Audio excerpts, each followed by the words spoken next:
जैसे भस्मा में शिव, जैसे चंदा में शिव, जैसे भस्मा में शिव, जैसे चंदा में शिव। मैंने अंबर में समाया तेरा नाम ले, सांसों में समाया नाम ले,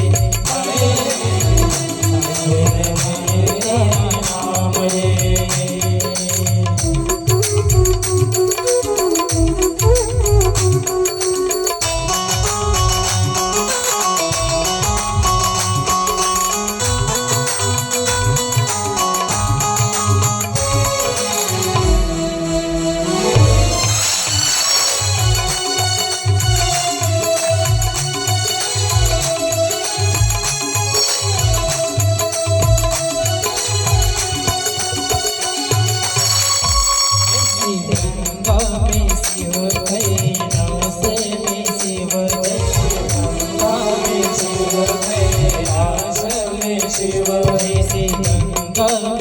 जैसे कैलाश में शिव, जैसे गंगा में शिव, कैलाश में शिव।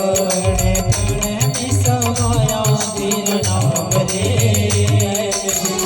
सांसों में तेरा ही नाम रे, सांसों में तेरा नाम रे। जैसे गंगा में शिव, जैसे साधों में शिव, जैसे योगी में शिव, जैसे साधों में शिव। तपोध्यान में समाया तेरा नाम रे,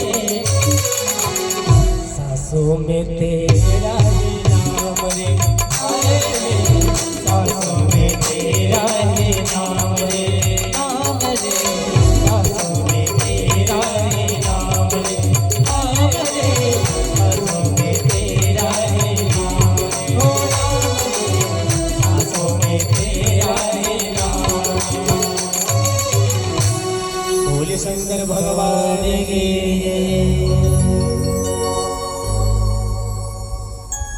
तो वीरभद्र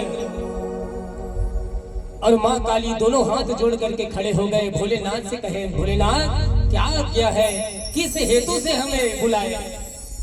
भगवान भोलेनाथ कहे, जाओ मेरी सती को मारने वाले का विध्वंस कर दो यज्ञ, और उसका भी सिर काट देना और स्वाहा कर देना। कहे जाओ दक्ष की यज्ञशाला में सारा कुछ अस्त व्यस्त कर दो और यथा उचित सबको दंड दे देना। कहे वीरभद्र और माँ काली ऐसे तीव्र गति से दौड़े हैं जैसे जब कोई कार गुजरती है ना तो उसके पीछे पीछे छोटे छोटे कचड़े भी उड़ते हैं।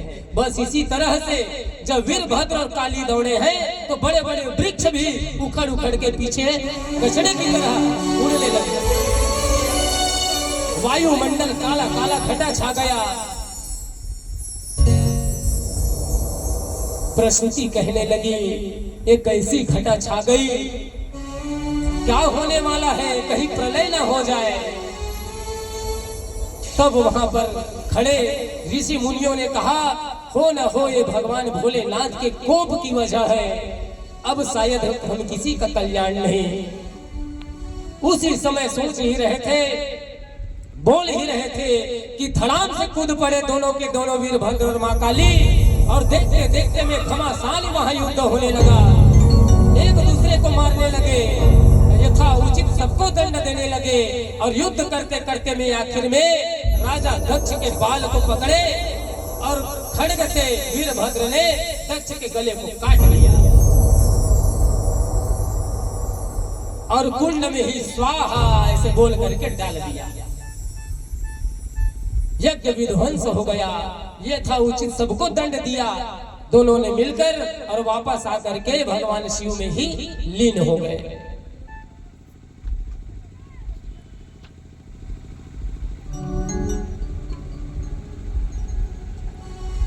हाहाकार मच गया। अब भगवान शंकर भी आ गए वहां पर और सती महारानी के धड़ को पकड़े और जाने लगे, दर बदर भटकने लगे भोले बाबा। तो भगवान विष्णु ने सुदर्शन चक्र का ध्यान किया और चक्र को कहे कि छोटे छोटे टुकड़ों में सती महारानी के शरीर को काटते जाना। भोले बाबा के बिना तो सृष्टि का क्रम बढ़ेगा नहीं। इसलिए जो मैं कार्य कह रहा हूं यह कर दे सुदर्शन कहे। सुदर्शन चक्र जा करके सती महारानी के शरीर को काट काट करके गिराते गए। जहां जहां सती महारानी के अंग विशेष गिरे वहां पर दिव्य शक्ति पीठ का निर्माण हुआ है।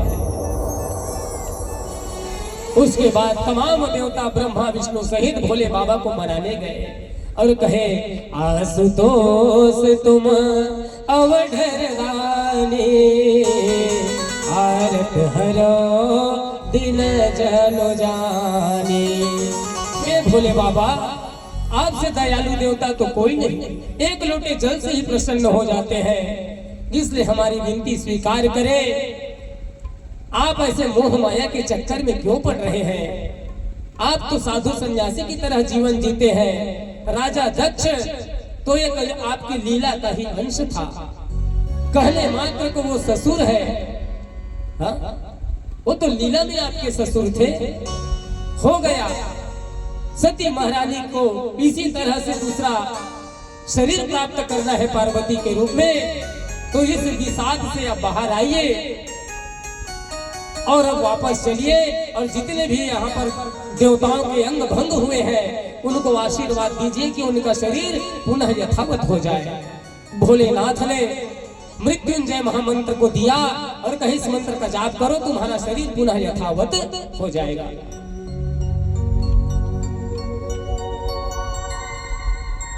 लेकिन कहे भोले बाबा कि मैं दक्ष को जीवित नहीं करूंगा। क्यों? अगर ये जीवित होगा तो इसका दिया हुआ श्राप भी जीवित रहेगा, इसलिए मैं नहीं कर सकता। कहे ब्रह्मा जी कहे भोले बाबा जीवित तो करना पड़ेगा, क्योंकि दक्ष एक कुशल सभापति का एक 5 मिनट बचे थे खर बोल का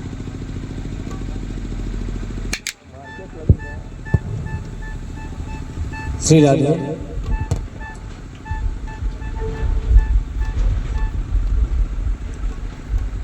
ब्रह्मा जी कहे बाबा आप चिंता क्यों करते हैं? मैं सारी व्यवस्था सोच के विचार के आया हूं। जहां भी यज्ञ होगा,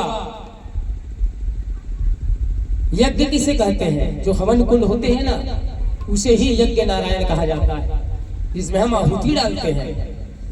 तो यज्ञ में जो डाला जाएगा वो तो देवी देवताओं के नाम से, जिनके भी नाम से डाला जाएगा उनको मिल जाएगा।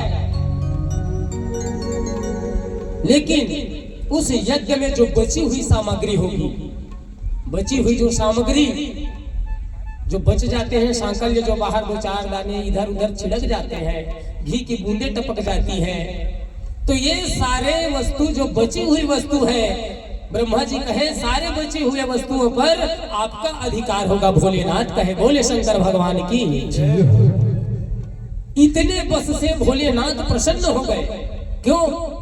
यज्ञ नारायण नारायण है और नारायण की बची हुई प्रसादी मुझे मिल रही है, इससे बड़ा सौभाग्य मेरा क्या होगा। भोलेनाथ इसमें प्रसन्न हो गए। बची हुई सामग्री अर्थात नारायण का भोग लगा हुआ प्रसाद मुझे मिलेगा, यह सोच करके खुश हो गए और बकरे का सिर ला करके दक्ष के सिर पर लगा दिए।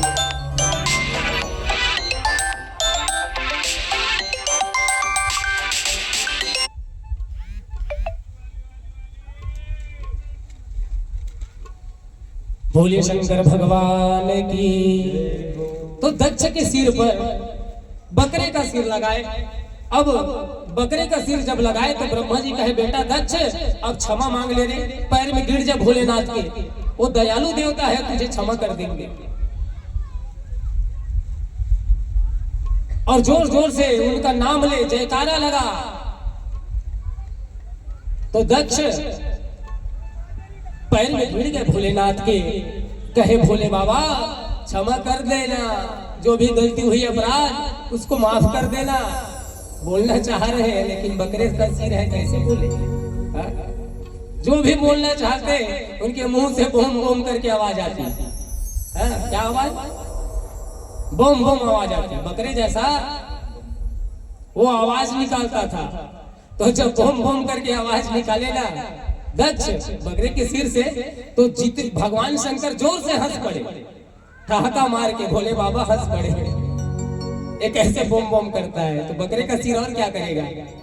तो जब हंसे भोले बाबा तो भगवान के जो गण है ना, शिव गण, वो सोचे अरे वाह, बम बम कहने से हमारे भोलेनाथ बहुत प्रसन्न होते हैं। इतनी प्रसन्नता कभी कभार ही देखने को मिलती है, आज से हम भी यही कहेंगे। कहे उसी दिन से प्रचलन में आया, जितने कांवड़िया होते हैं बोल बम की जो नारा लगाते हैं, बम बम करते हैं, ये उसी दिन की बात है ना। और ये बोल बम कहने से भोलेनाथ प्रसन्न हो जाते हैं, इसीलिए बम बम की नारा ये शिव गणों ने ही प्रारंभ किया है। बोले शंकर भगवान की जय, उमापति महादेव की जय।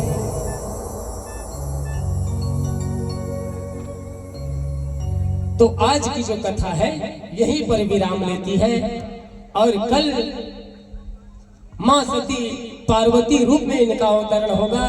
कल की कथाएं बड़ी विचित्र है, जो कहने में भी आनंद आती है और सुनने में भी तो आएगी। बहुत सुंदर कथा।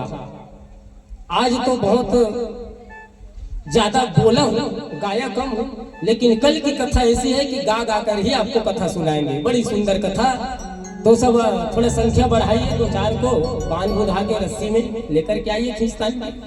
नहीं आ रहे तो भी लाओ जबरदस्ती, है ना, क्योंकि सभा आप समाज नहीं लग रही तो कथा में थोड़ा सा उखड़ा उखड़ा लगता है, कथा जमता नहीं है ना।